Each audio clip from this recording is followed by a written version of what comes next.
नमस्कार। जंतर मंतर पर उधर कॉकरोच जनता पार्टी का प्रोटेस्ट जारी है और इस बीच किसानों का भी प्रदर्शन हो रहा है। किसानों का प्रदर्शन क्या हो रहा है, इस पर बात करने के लिए हमारे साथ हैं अभिमन्यु कुमार, भारतीय किसान यूनियन और राजनीतिक।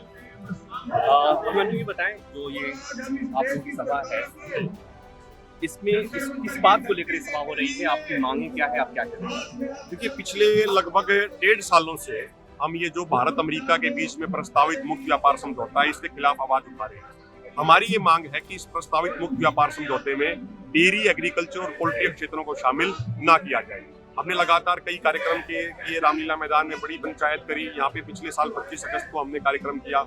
अभी कल रात को अमेरिका के ट्रेड रिप्रेजेंटेटिव जेमिसन ग्रियर भारत दौरे पे आए हैं और आज और कल भारत के वाणिज्य मंत्रालय के अधिकारियों के साथ उनकी बातचीत हो रही है और ये खबरों के माध्यम से ये सूचना मिल रही है कि इस व्यापार समझौते को अंतिम रूप दिया जाएगा, इसको फाइनलाइज किया जा रहा है। और जो इसको फाइनलाइज किया जा रहा है, जो उसका आधार है, जो उसका बेस है, ये बताया जा रहा है कि फरवरी के पहले सप्ताह में भारत और अमेरिका के बीच में जो ट्रेड एग्रीमेंट को लेकर फ्रेमवर्क पे साइन हुए थे, उसको ही आधार बनाया जा रहा है। तो वो फ्रेमवर्क बड़ा खतरनाक था, क्योंकि उसमें ये लिखा हुआ है कि इंडिया विल एलिमिनेट और reduce tariff on all US industrial goods and a wide range of US agriculture and food products. उसमें कई एग्रीकल्चर प्रोडक्ट्स के नाम भी और आखिर में एक्स्ट्रा एंड प्रोडक्ट्स भी लिखे हुए हैं। इसके अलावा उसमें ये भी लिखा हुआ है कि India agrees to address the non tariff barrier on US agriculture products. This issue they will also address. तो समझने की बात ये है, आप काफी वरिष्ठ पत्रकार हैं, पूरी दुनिया को, देश को आपने कवर किया है।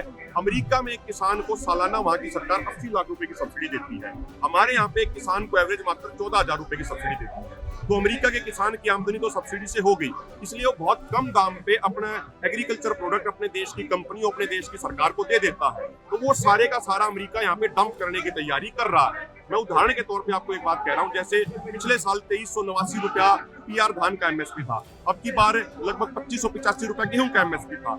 यदि अमेरिका से 2000 रुपया प्रति क्विंटल के अनुसार गेहूं यहाँ पे आ गया, तो हमारा गेहूं एमएसपी के ऊपर कौन खरीदेगा? इसके अलावा एक और चीज है, वहाँ की जो एग्रीकल्चर प्रोड्यूस है वो सारी जीएम है, जेनेटिकली मॉडिफाइड है। वहाँ से जो डेयरी प्रोडक्ट आएंगे, वहाँ की जो गायें हैं वो दूध देती हैं, वो फीड में वो नॉनवेज भी खाती हैं, दूसरे पशुओं का खून भी उनको फीड में दिया जाता है, मीट भी दिया जाता है। तो फिर वो हमारी संस्कृति के साथ भी खिलवाड़ है। तो जो आज ये जेमिसन ग्रियर अमेरिका के ट्रेड रिप्रेजेंटेटिव यहाँ आए हुए हैं, सांकेतिक तौर पे आज हमने परसों शाम को ये प्रोग्राम तय किया था और सांकेतिक तौर पे आज हम ये कार्यक्रम करने आए हैं। बहुत सीमित संख्या में, हमारे लगभग 500 किसान ही हमने यहाँ पे बुलाए।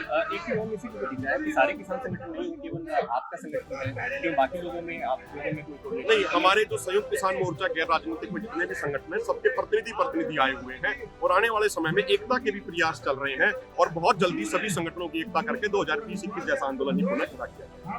तो ये इधर किसान खड़े हैं, के ठीक पीछे जवान खड़े हैं। किसानों की अपनी आशंकाएं हैं, जो सरकार को एड्रेस करने की कोशिश कर रहे हैं, सरकार को बताने की कोशिश कर रहे हैं।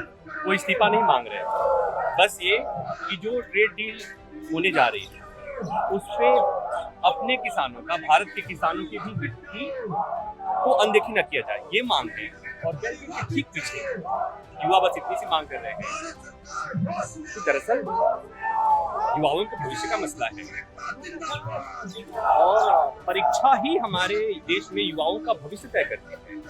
और अगर परीक्षा ठीक ढंग से नहीं हो पा रही तो जो जिम्मेवार व्यक्ति है उसको उस पद से हटाया जाए। परीक्षा लेने की जिम्मेवारी शिक्षा मंत्री की है, तो कॉकरोच जनता पार्टी